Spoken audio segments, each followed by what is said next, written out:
menyelesaikan ibadah sholat isya kita. Tadi kita sudah sampai pada apa yang disebutkan oleh mu'allif rahimahullahu ta'ala berkaitan dengan sebab khilafnya para ulama berkaitan dengan hukum bercumbu dengan wanita haid. Betul? Saya kembali lagi mengingatkan, ya, ijma' para ulama tidak boleh melakukan hubungan badan dengan wanita yang lagi haid. Itu yang pertama. Kemudian juga, ya, ijma' para ulama sebagaimana yang dinukilkan oleh beberapa ulama kita menyebutkan bahwasanya boleh bagi seorang lelaki bercumbu dengan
pendapat-pendapat para ulama, dan beliau menyebutkan jumhur ulama, ya, jumhur ulama. Siapa? Imam Syafi'i, Imam Abu Hanifah, dan Imam Malik rahimahullahu ta'ala berpendapat bahwasanya tidak boleh bagi seorang lelaki bercumbu dengan seorang wanita yang haid kecuali, ya, di daerah atas, pusar ke atas dan juga ke bawah, ya, lutut ke bawah. Ya, itu pendapat yang pertama dari para ulama kita, dan ini adalah pendapat daripada jumhur ulama, dan pendapat daripada sebagian ulama di antaranya adalah pendapat Imam Ahmad rahimahullahu taala, dan juga ya, Abu Dawud Az-Zahiri, dan juga Sufyan Ats-Tsauri, yang menyebutkan bahwasanya tidak boleh atau boleh hukumnya bagi seorang lelaki untuk bercumbu dengan wanita haid pada semua tempat kecuali satu, yaitu tempat keluarnya darah. Itu kemaluan maksudnya. Dan mu'allif menyebutkan sebab terjadi perselisihan para ulama berkaitan dengan masalah tersebut. Karena apa? Pertama, karena ya adanya zahir al-hadis, zahir hadis yang datang berkaitan dengan masalah tersebut. Ya, ada beberapa hadis datang dari Nabi sallallahu alaihi wasallam, dari istri beliau Aisyah, dari istri beliau Maimunah, dan juga daripada Ummu Salamah, menyebutkan bahwasanya ketika mereka lagi haid, Nabi sallallahu alaihi wasallam memerintahkan mereka untuk menguatkan, mengencangkan sarungnya. Perhatikan sarungnya, antum perhatikan. Sarungnya, silakan Nabi mengatakan sarung. Mengencangkan sarungnya itu tempat pengikatan sarung itu adalah dari di pusar. Ya, jadi mereka mengencangkan berarti tertutup menutup bagian bawah bagian bawah pusar, dan di atasnya tersingkap. Dan Nabi SAW bercumbu dengan mereka. Betul, paham enggak? Berarti zahirnya apa? Yang antum pahami daripada hadis Aisyah radhiyallahu anha dan juga Ummu Salamah yang baru saja kita sebutkan tersebut, berarti boleh bagian atas, gitu kan? Dan yang ditutupi oleh sarung itu tidak boleh, yaitu bagian pusar sampai ke sampai ke lutut. Itu dia. Ya. Kemudian hadis yang lain juga, ya, datang daripada Thabit bin Qais, yang mana Nabi mengatakan isna'u kulla syai'in bil haid illa nikah. Lakukan semua hal, ya, dengan wanita haid kecuali nikah, maksudnya berhubungan badan. Tapi zahirnya ini bagaimana? Pertanyaannya, bertentangan nggak dengan yang pertama tadi? Zahirnya? Nah, bertentangan. Kalau tadi apa? Zahirnya hanya yang dibolehkan bagian atas, ya, atau batasan sarung. Taib. Bisa dipahami? Sementara ini seluruhnya berarti baik yang bagian di bawah yang di bawah bagian pusar, kecuali nikah, yaitu berhubungan badan. Terus berhubungan badan tempatnya di mana? Kemaluan, berarti itu yang dilarang. Paham kan itu zahirnya? Paham saja? Tapi itu zahir-zahir yang saling bertentangan satu dengan nilainya, sehingga terjadinya perbedaan pendapat para ulama. Tapi salah satu lagi penyebabnya, ya, antum pahami, itu adalah ihtimal, ya, pemahaman berkaitan dengan ayat haid. Adanya kemungkinan makna daripada ayat haid tersebut. Yang pertama, pertanyaan firman Allah, "Qul huwa adzan fa'tazilun nisaa fil mahid." Allah berfirman, wahai Muhammad, mereka mempertanyakanmu tentang apa haid, maka katakanlah apa? Haid itu adalah kotoran. Maka jauhilah wanita dalam masa haidnya. Jauhilah wanita yang haid. Tapi perhatikan, jauhilah wanita yang haid. Tapi antum pahami di sini umum ataukah apa? Berarti jauhi. Berarti apa? Umum. Betul kan? Jauhi, jangan sentuh dia. Berarti mau rambutnya juga masuk dalam keumuman tersebut, betul? Mau apa, bagian lehernya juga termasuk daripada tersebut. Dan juga pada semua bagian tubuhnya maka masuk daripada keumuman ayat. Berarti perhatikan, ayat ini adalah apa? Ayat yang umum. Antum paham sampai sini? Ayatnya umum, berarti ayat ini umum. Ya. Baina ini antum perhatikan. Baina an yuhmala ala umumihi illa ma khassasahu dalil. Baik. Berarti ayat tersebut dibawa pada keumumannya kecuali khassasahu dalil, ada dalil yang mengkhususkannya. Baik, perhatikan.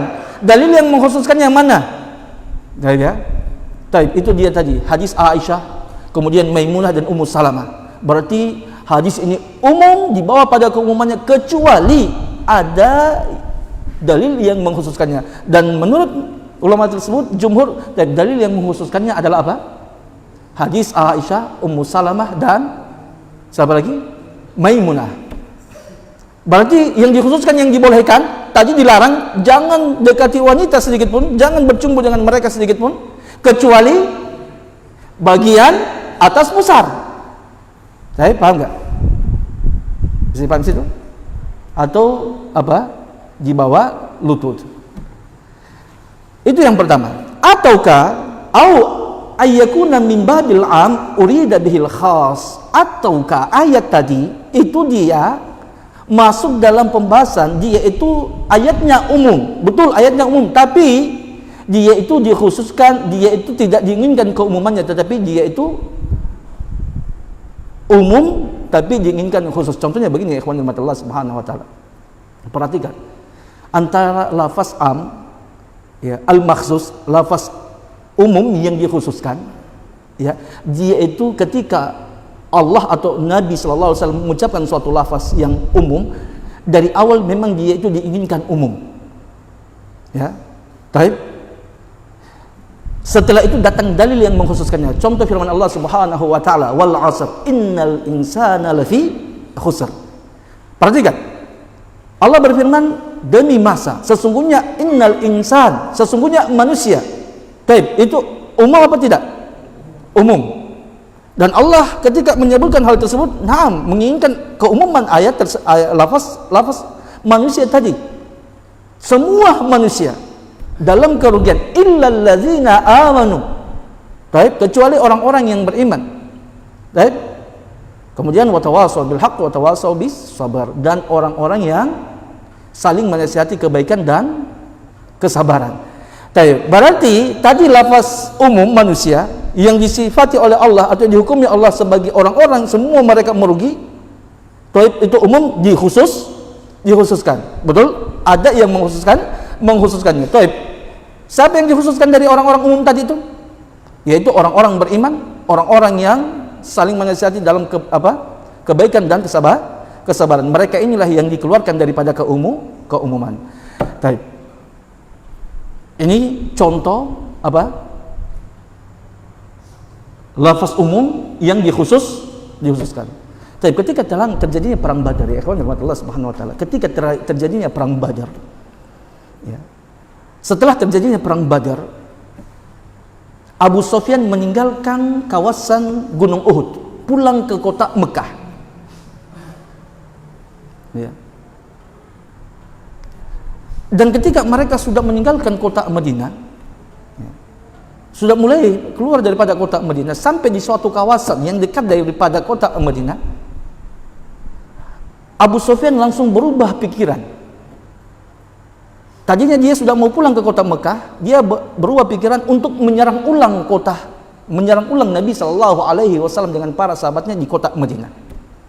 Dan saat itu Abu Sufyan mengutus seorang Arab Badui, ya, yang bernama Nu'aim bin Mas'ud al-Ashja'i, untuk pergi kepada Nabi Shallallahu Alaihi Wasallam, menyampaikan kepada Nabi, ya, bahwasannya Abu Sufyan dan pasukannya itu mau serang kembali Nabi Shallallahu Alaihi Wasallam. Saya antum paham sampai sini? Dan kisah ini Allah ceritakan di dalam Al-Quran dalam surat Al-Imran. Ketika Allah Subhanahu Wa Taala menjelaskan tentang pahala yang Allah akan berikan kepada apa? Kepada orang-orang yang berjihad di jalan Allah Subhanahu Wa Taala. Allah berkata, ya, illa alladzina qala lahumun nasu innan nasa qad jama'u lakum fakhshawhum fazadahum imana wa qalu hasbunallahu wa ni'mal wakil. Tapi perhatikan, Allah, ya, mengatakan setelah menjelaskan tentang keutamaan orang-orang yang berjihad di jalannya, yaitu orang-orang yang mereka itu apa? Mereka itu beriman kepada Allah Subhanahu wa taala, dan juga mereka itu adalah orang-orang yang mengikuti Nabi Sallallahu Alaihi Wasallam, yang mana manusia alladzina qala lahumun nas, yang mana manusia itu berkata kepada mereka, innan nasa, sesungguhnya manusia tersebut, ya, sesungguhnya sekelompok manusia, qad jama'u lakum, mereka lagi berkumpul mau menyerang kalian, fakhshawhum, maka hendaklah kalian hati-hati, hendaklah kalian takut. Tapi kata Allah, fazadahum imana, tapi ketika mereka diberikan informasi tersebut, bukannya mereka takut, tapi mereka tambah kuat keimanannya untuk berperang di jalan Allah, dan mereka mengatakan hasbunallahu wa ni'mal wakil, dan bagi Allah lah kami apa, ya, hasbunallah, cukuplah bagi Allah penolong kami, dan sesungguhnya Allah dan ya, wa ni'mal wakil, dan Allah adalah sebaik-baik daripada penolong. Tapi perhatikan dalam lafaz tersebut Allah mengatakan innana alladzina qala lahumun nas, yaitu mereka itu adalah manusia itu berkata kepada mereka. Tapi lafaznya umum apa khusus itu? Ya? Lafaznya umum. Betul? Manusia itu berkata kepada mereka, tapi padahal yang berkata itu cuma satu orang, bukan semua manusia. Ya, yang berkata itu orang Arab Badui yang berkata kepada Nabi. Tapi Allah mengatakan manusia berkata kepada mereka. Tapi perhatikan, ini lafaz umum, tapi tidak diinginkan keumumannya. Tapi yang diinginkan cuma satu orang. Tapi dia jadi beda. Kalau pada contoh yang pertama tadi, naam, dia umum, kemudian dia khususkan, memang diinginkan umum dari awal. Kalau ini tidak, dia khusus sebenarnya, hanya digunakan lafaz umum. Tapi ini dia pembahasannya. Antum paham? Sudah paham sampai situ? Sakti, antum paham? Abu Maryam? Baik, kemudian kita lanjut. Perhatikan, saya ulangi, berarti kita kembali ammal ihtimal dari situ. Adapun kemungkinan yang ada pada ayatul haid, fahuwa taraddudu qaulihi ta'ala, yaitu adalah berbilangnya makna pada firman Allah, yaitu firman Allah, qul huwa adzan fa'tazilun nisaa fil mahid, sesungguhnya haid itu adalah kotoran, maka jauhilah wanita daripada ketika haid. Baina ayyahtamila ala umumihi illa ma khassasahu dalil. Apakah ayat tersebut itu dia yuhmalu ala umumihi, dia itu dibawa pada keumumannya, maksudnya ayat tersebut umum, khassasahu dalil, yang dikhususkan oleh dalil. Baik, berarti kita katakan na'am, ya, berarti semua Allah melarang untuk bersenggama, bercumbu dengan wanita di seluruh tempat, di seluruh tubuhnya. Paham? Itu umum. Paham? Kecuali ada dalil, dan ada dalil yang mengkhususkannya, yaitu dalil Aisyah, kemudian Maimunah dan Ummu Salamah. Tapi itu pendalilannya. Sudah? Kemudian apa? Au ayyakuna min babil am urida bihil khas. Ataukah ayat tersebut itu dia lafaznya umum tapi sebenarnya khusus. Tidak ada keumuman di situ. Berarti apa? Urida bihil khas. Berarti lafaznya umum. Allah mengatakan fa'tazilun nisaa fil mahid. Jauhilah wanita. Jauhilah wanita ketika haid. Tapi umum. Tapi sebenarnya yang Allah inginkan di situ, ya, tidak ada keumuman. Tapi yang maksudnya jauhilah wanita itu adalah jauhilah berhubungan badan. Jadi yang dilarang di situ adalah apa? Jina. Menyentuh berhubungan bersenggama, ya, di tempat keluarnya darah. Tapi kan Allah mengatakan fa'tazilun nisa umum, tapi sebenarnya yang diinginkan adalah maksudnya situ adalah khusus. Maksudnya fa'tazilun nisa fil mahid, maksudnya jauhilah kalian untuk apa? Jima dengan wanita ketika haid. Itu saja yang dilarang.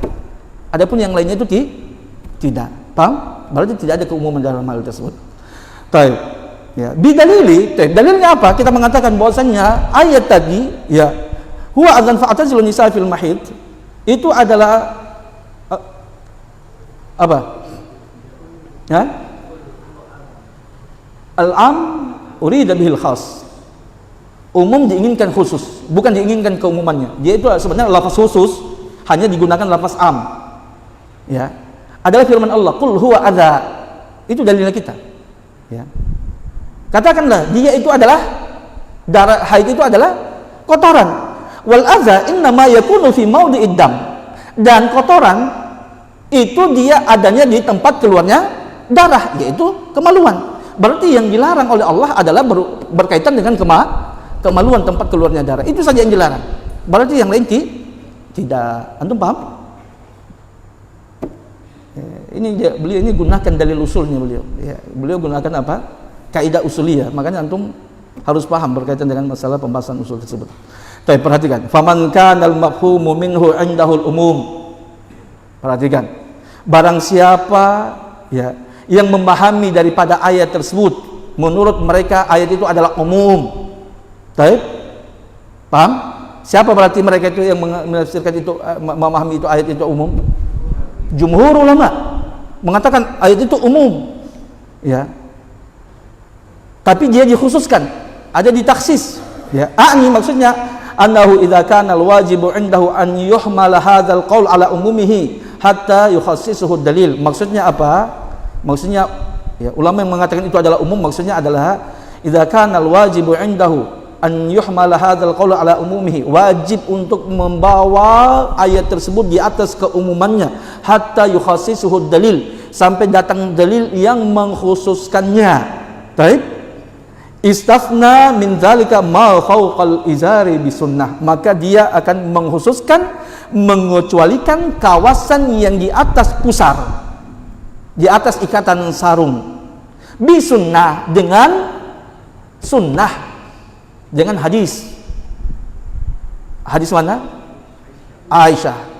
Hadis itu, ayat itu memang umum, tapi dikhususkan dengan hadis Aisyah. Berarti yang dibolehkan adalah atas sarung atau di atas pusar ikatan sarung. Berarti kalau yang di bawah itu, paham?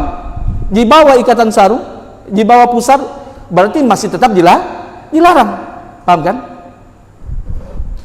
Id al-masyhuru jawazu takhsisil kitabi bi sunnati 'indal usuliyyin. Karena yang masyhur, ya, karena yang masyhur, perhatikan dalam pembahasan usul nanti, apakah boleh takhsis bi haditsil ahad ataukah tidak. Jumhur ulama mengatakan boleh kita mentakhsis dengan hadisul ahad. Ya. Baik. Mayoritas daripada ulama Hanafiyah mengatakan tidak boleh. Takhsis bi haditsil ahad tidak boleh. Karena takhsis itu menurut mereka itu adalah masuk pada pembahasan nasakh. Ya, antum apa namanya? Ya, Ketika belajar usul antum akan paham masalah tersebut. Ya? Dan beliau mengatakan, karena yang masyhur itu adalah bolehnya mentaksis kitab dengan sunnah menurut indal usuliyin. Berarti di sini beliau sudah memberikan isyarah bahwasanya di sana ada khilaf di antara para ulama, apakah boleh mentaksis Al-Qur'an dengan hadis ahad atau tidak. Ya? Pembahasannya nanti dalam pembahasan usul. Tapi pendapat yang rajih adalah boleh taksis dengan apa? Hadisul ahad. Karena taksis itu bukan nasakh. Wa man kana 'indahu min babil am. Baik, ini perhatikan tadi pendalilannya siapa yang kita sebutkan? Jumhur ulama. Itu pendalilannya jumhur. Baik. Wa man kana 'indahu min babil am urida bihil khas. Rajjaha hadhil ayati. Ya.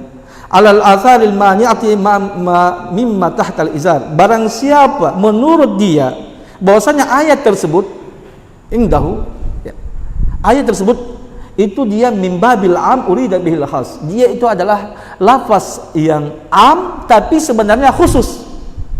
Ya, lafaz yang sebenarnya dia itu khusus hanya menggunakan lafaz am, itu saja sebenarnya. Antum mudah pahami begitu.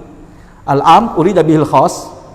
Antum untuk mau memahaminya, dia itu sebenarnya ketika Allah ataupun Rasulullah berbicara, memang Rasulullah ataupun Allah itu sudah meniatkan untuk khusus.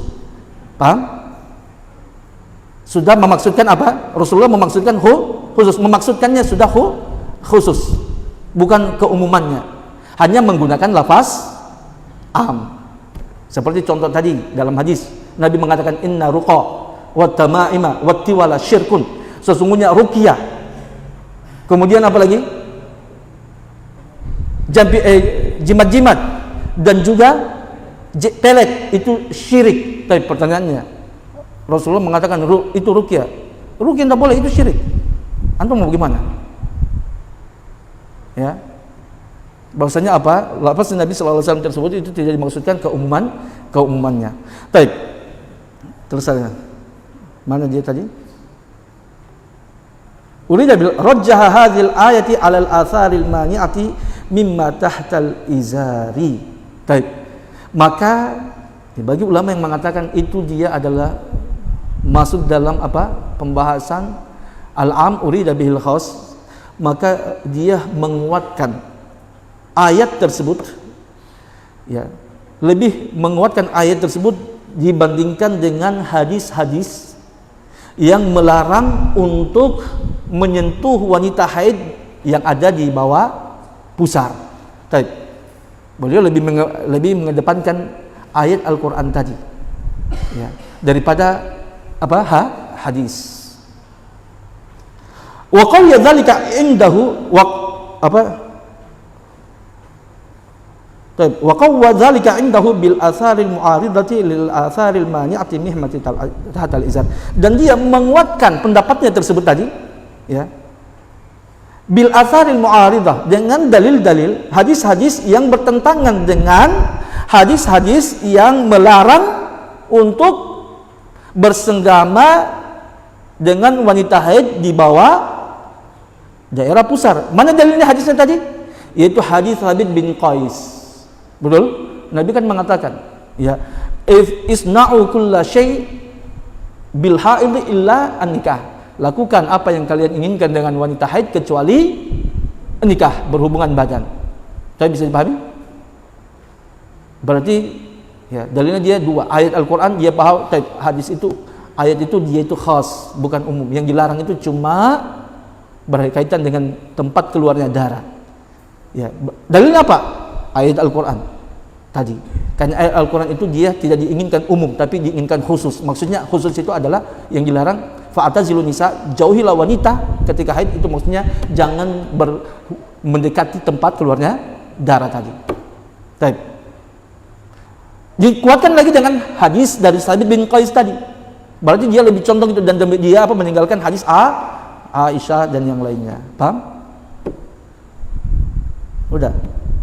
Wa minan nasi man ramal jam'a bainal hadhil athari wa baina mafhumil ayati ala hadzal ma'na alladhi nabbaha alaihi al-khitab al-waridi atau al-waridu fiha wa huwa kaunuhu adza. Dan di antara ulama ada yang mereka itu menggabungkan antara hadis-hadis yang datang ya dengan pemahaman ayat tadi. Ala hadzal ma'na, berdasarkan makna ini. Tapi maksudnya makna mana? Al-am urida bihil khas. Ya. Alladzi nabbaha alaihi al-khitab, yang telah ditanbih atasnya khitab yang datang berkaitan dengan haid, wa huwa kaunuhu adza. Itu kan tadi ditanbih tu. Fa atazilun nisa fil mahid. Kenapa dia kan? Huwa adza, dia itu apa? Haid itu adalah kotoran. Betul? Berarti kalau kotoran itu kaitannya di mana? Tempat keluarnya. Kalau yang lain tidak. Berarti yang dilarang itu tempat keluarnya darah. Itu jangan disentuh. Ya, maka perhatikan, ya. Hamala ahaditsal man'i, maka mereka membawa hadis-hadis yang melarang untuk bercumbu dengan wanita lima tahtal izari alal karahiyah, ya. Membawa pemahaman hadis-hadis yang melarang untuk bercumbu dengan wanita haid di daerah bawah pusar, itu maknanya karahiyah, dibenci, bukan haram tapi benci. Paham situ? Wa ahaditsul ibahati wa mafhumul ayati alal jawaz, dan hadis-hadis ibaha, hadis sahabat Thabit bin Qais tadi, hadis yang ibaha yang mengatakan, kata Nabi, lakukan semua yang kalian inginkan dengan wanita haid kecuali jima. Hadis ini ya, yang mengatakan boleh, berarti menunjukkan bolehnya bercumbu dengan wanita haid di bawah, di daerah bawah pusar sampai lutut. Betul? Maka pemahamannya itu dibawa. Begitu juga dengan pemahaman hadis, pemahaman ayat itu alal jawaz, dibawa pada mana boleh. Ya, bisa dipahami enggak? Ya, larangan hadis Aisyah itu dibawa maknanya larangannya bukan litahrim, ya, tapi lil karahah, ya, untuk mana makruh, bukan haram. Bisa dipahami situ? Kemudian mana lagi? Ya. Wa ahaditsu, mana dia? Wa rajjahu ta'wilahum hadza, dan mereka menguatkan, ya, tafsiran mereka ini bi annahu qad dalla sunnatu annahu laisa min jismil haid syai'un najisun illa mawdi'id dam. Ya. Dan mereka menguatkan pendapat mereka ini bahwasanya apa? Ya, bahwasanya telah datang daripada sunnah Nabi sallallahu alaihi wasallam, ya, yang menjelaskan bahwasanya tidak ada pada tubuh seorang yang haid itu najis kecuali apa? Kecuali tempat keluarnya darah. Sebagaimana Nabi sallallahu alaihi wasallam, ya, Nabi sallallahu alaihi wasallam Nabi pernah minta sesuatu benda ketika Nabi berada di masjid beliau. Ya, ketika i'tikaf, Nabi minta kepada istrinya, karena rumah Nabi dengan Masjid Nabawi itu bersambung, Nabi minta untuk diberikan bantal, ya, ataupun semisal itu selimut atau apa, ya, sejadah, ya, tempat kain lah, bukan bantal, ya.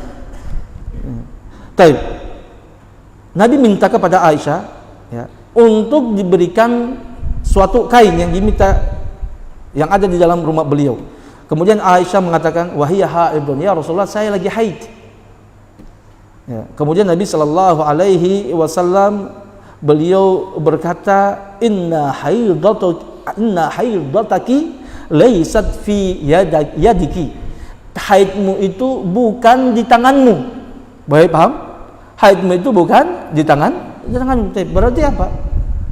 Menjelaskan hadis tersebut bahwasanya haid itu, ya, itu bukan di tangan, berarti tidak apa-apa kita bersentuhan dengan wanita, berarti boleh untuk kita melakukan bercumbu dengan seluruh anggota tubuh wanita, karena Nabi mengatakan, ya, wanita itu badannya tidaklah haid, tidaklah najis. Yang najis itu adalah pada tempat keluarnya darah. Begitu juga apa yang telah, ya, tetap daripada Nabi sallallahu alaihi wasallam, ya, yang mana, ya, Aisyah radhiyallahu anha, ya, beliau apa namanya? Nabi tarjiliha. Ya. Aisyah radhiyallahu anha wa ma thabata aidan min tarjiliha ra'siha alaihi salatu wasallam wa hiya haid. Ya. Ketika Aisyah radhiyallahu anha ketika Nabi sallallahu alaihi wasallam disisir oleh istri beliau dalam keadaan haid, maka apa kata Nabi sallallahu alaihi wasallam, innamal mu'mina la yanjusu. Orang mukmin itu tidaklah najis. Berdasarkan dalil-dalil tersebut, maka sebagian para ulama ada yang mengatakan bahwasanya dia hukumnya adalah makruh, ya. Dan jumhur ulama mengatakan hukumnya adalah haram. Dan sebagian daripada para ulama diantaranya adalah siapa? Imam Ahmad rahimahullahu taala, beliau mengatakan tidak makruh, hukumnya adalah boleh berdasarkan hadis-hadis yang ataupun dalil-dalil yang beliau telah sebutkan, yang disebutkan oleh mu'allif rahimahullahu taala. Wallahu alam bisawab, ya ikhwan Allah subhanahu wa taala. Ya, antum tentunya setelah mendengarkan daripada pembahasan para ulama kita berkaitan dengan pembahasan ini dan dalil-dalil argumentasi yang mereka datangkan, maka ya antum sudah lihat hasilnya, ya, mana yang lebih antum condong berkaitan dengan masalah tersebut, dan anda sendiri lebih condong pada pendapat yang menggabungkan antara dalil-dalil yang ada tersebut, ya, yaitu hukumnya makruh karena di situ ada perbuatan daripada Nabi Sallallahu Alaihi Wasallam yang memerintahkan para istrinya untuk mengkencangkan bagian pusarnya, ya, maksudnya sarungnya, ya, supaya jangan mudah terbuka. Karena kenapa? Karena kawasan tersebut itu kawasan yang sangat rentan sekali. Karena darah wanita itu dia mengalir. Wallahu alam bisawab berkaitan dengan masalah ini.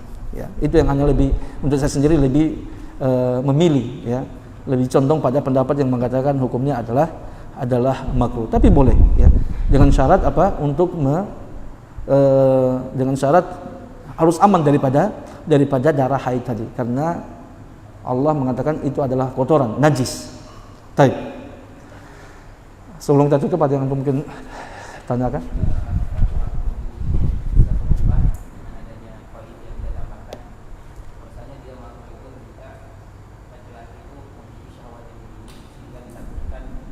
Nah, betul.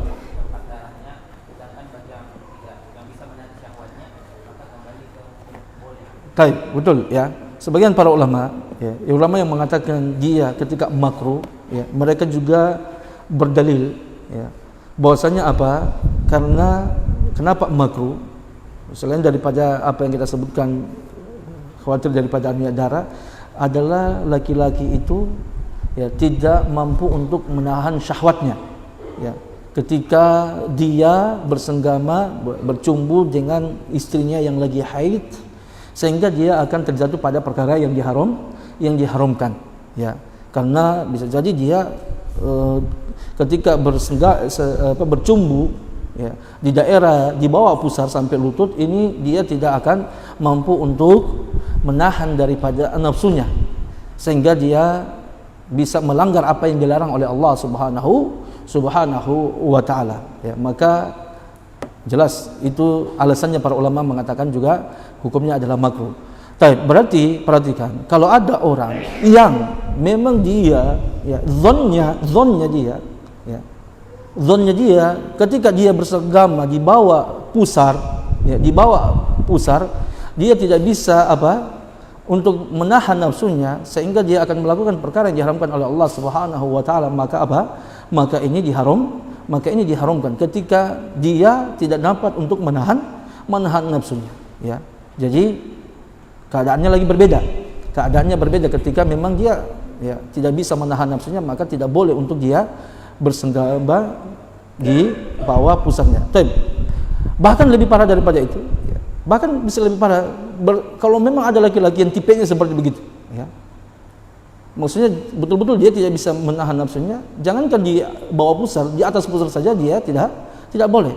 Karena kita saddu dzari'ah, tidak boleh kita melakukan apa kalau kita zonnya kita akan melakukan apa yang diharamkan oleh Allah Subhanahu wa taala, ya, dengan maksudnya berhubungan badan dengan istri yang lagi haid, maka hukumnya tidak boleh bersenggama saat itu. Baik. Karena itu adalah wasilah untuk melakukan keharaman. Tapi kalau antum bisa yakin, ya, bisa menjamin antum tidak antum bisa menahan nafsunya, maka itu diperbolehkan. Baik, ada lagi? Imam.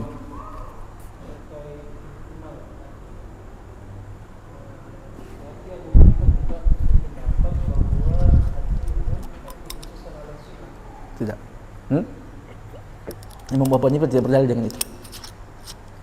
Maksudnya apa? Iya. Makanya kan perhatikan. Di sini saya bilang seperti di awal tadi saya bilang, di sini beliau sudah ya, beliau ini membahaskannya itu pendalilannya dia sudah campur aduk. Ya. Nah, ya, dia beralasan mereka Imam Abu Hanifah, perhatikan. Yang mana antum anukan? Ya. Yang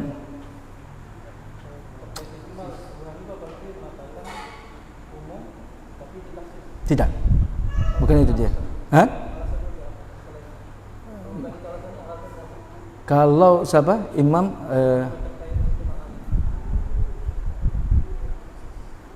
dia apa aja? Imam Abu Hanifah.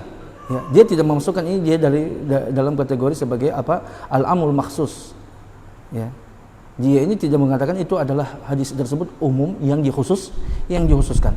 Karena mereka tidak berpendapat, ya, sebagai tidak berpendapat taksis itu tidak boleh dengan hadisul ahad. Ya. Oh, yang antum tanyakan apa? Ya.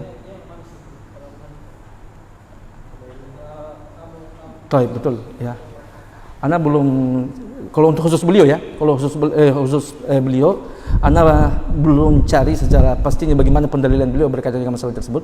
Tapi perhatikan, ya, di sini kan beliau, ya, yang masalahnya beliau di sini gabungkan semua, ya, cara pendalilan beliau dan juga pembahasan masalah, ya, pembahasan masalah dengan apa pendalilannya pun juga begitu. Perhatikan, apakah di sini, ya, apakah beliau ini, tapi nanti kita cari, Anda cari, ya, antum juga coba cari bagaimana pendalilan beliau berkaitan dengan ini, ya. Tapi kalau al-amul maksus tidak, yang Anda tahu, ya. Tapi bisa jadi dia mengatakan al-am urida bil khas. Dia ini tidak ada umum di situ. Tapi beliau hanya berdalil dengan hadis. Jadi hadis itu tidak mengkhususkan. Antum paham kan ini?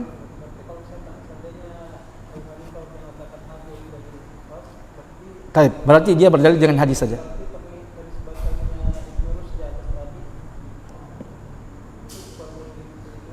Saya betul. Di sini makanya tadi kita Anda cari lagi dulu, ya.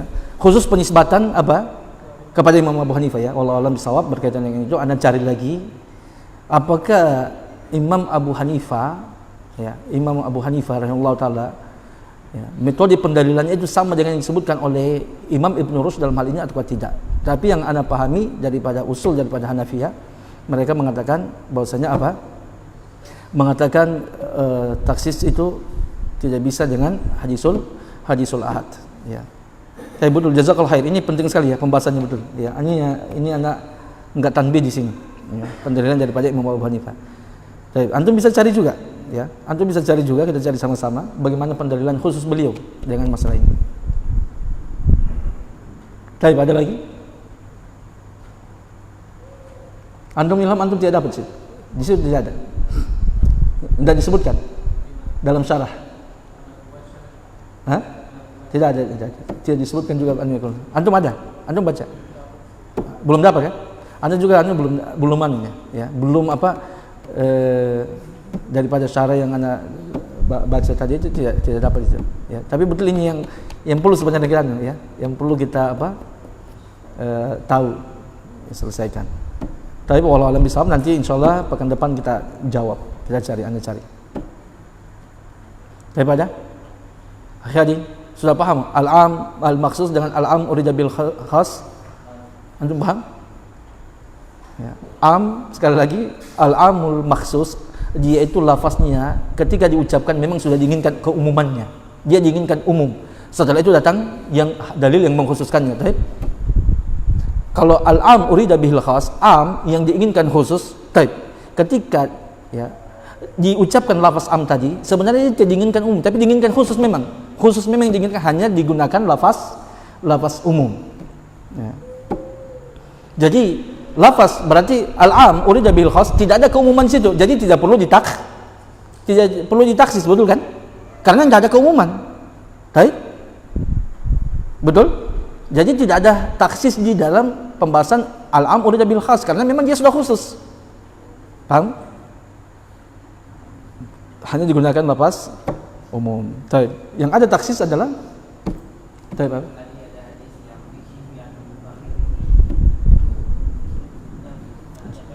Baik. Iya. Hah? Kalau antum lihat di sini, perhatikan mana dia. Baik. Ya. Nomor apa? Orang anda isna. Antum lihat di taliknya antum lah. Antum sudah lihat di talik anu lagi? Talik para ulama kita yang lain?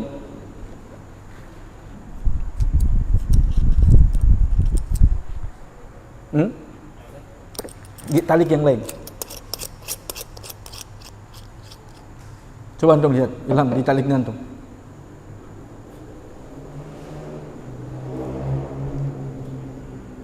Karena apa? Berkaitan dengan masalah ta'rif dan tashih dalam masalah hadis, terkadang di situ apa? Para ulama juga berbeda dalam mentad'if dan juga mentashih suatu hadis, ya. Makanya coba ya, antum melihat daripada ta'liq yang lain. Coba antum lihat, ada? Antum memang ada ta'liqnya? Enggak ada? Memang kalau di ta'liq yang punya anak itu beliau mendoifkan, ya. Kalau apa di ta'liq yang punya kitab anak itu beliau mendoifkan hadis tersebut. Tapi nanti antum lihat saja ya dalam ta'liq yang lain. Baik, sudah? Kalau enggak ada kita cukupkan. Apa betul lah? Ada?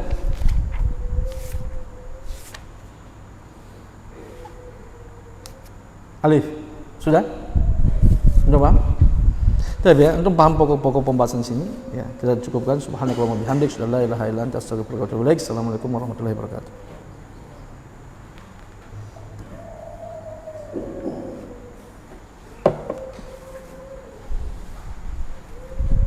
Abu Muaz, bagaimana antum? Udah sehat? Antum habis operasi ya? Hah?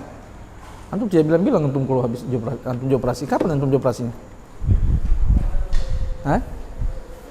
Hah? Pekan lalu? Kenapa antum tidak bilang sama teman? Tidak ada yang tahu.